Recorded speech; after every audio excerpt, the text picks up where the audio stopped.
a lot of times somebody will ask me what my age is, and they'll be like, you're like 16. I had a guy think I was 25. Another guy's like, you're a senior or sophomore? I'm like, you think freshman, because I'm 14. And yeah, I know I don't look it. And yeah, I'm very tall for my age, but that definitely helps me in what I do. I'm a homeschool student in Dover District, and basically how homeschooling works, especially when you get to high school years, is they count your hours. You count your hours of how many hours you did each subject. One of those is phys ed.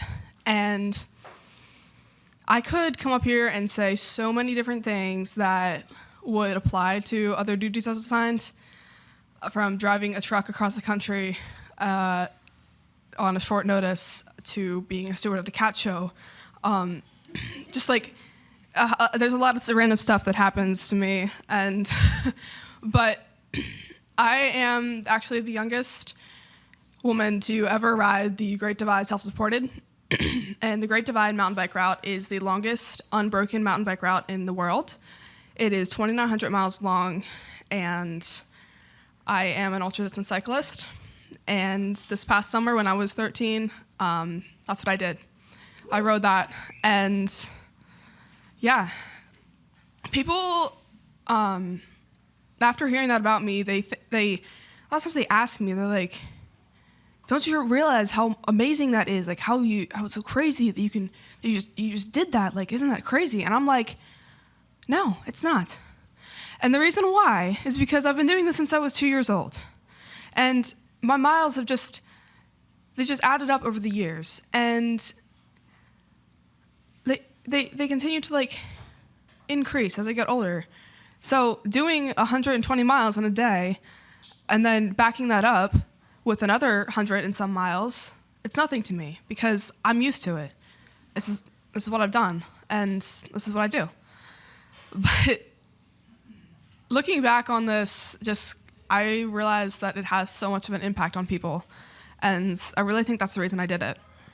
I want people to go out there and try to beat my age trial. I was 13, but you can do it when you're 12. You can do it when you're 11. You can. And I want people to know that. I want people to know that you can do anything you set your mind to. You can do other duties as assigned. You don't have to live your life like everybody else says you need to live your life. I don't want you to. And nobody else wants you to, because if everybody fit the mold they were born into, this world would be the most boring place on earth. And yeah, I saw a lot of things on the Divide that if I hadn't done the Divide, I would never have seen these.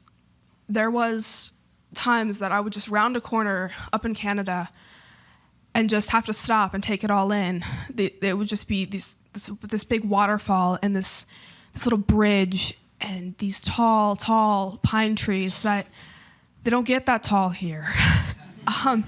The water doesn't get that blue and clear, and you don't see a bear very often around here. We have bears, but you don't see them. You do in Canada. You can't see 200 miles in front of you when you're in Pennsylvania. You can see that in New Mexico. And it's odd to be riding 5 hours, and it pretty much looks the exact same that it did at the end than when it started at 5 hours. Because that's the things you see on the Divide.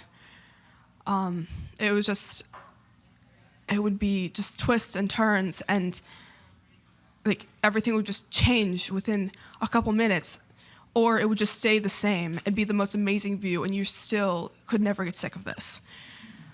And it's hard to do these things, but the experiences you walk away with are really what makes it worth doing. And if I could have every person in this room go out there and do the Divide, I would. Because you all deserve to see that.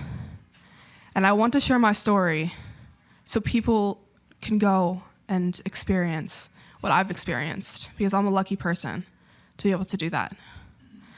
And I know a lot of people say, oh, it's ultra distance, or it's this or that, and oh no, I can't do that. I can't do that. But you can, because I did. I didn't think I could do it either, but I did. And you can too. And I want you to know that.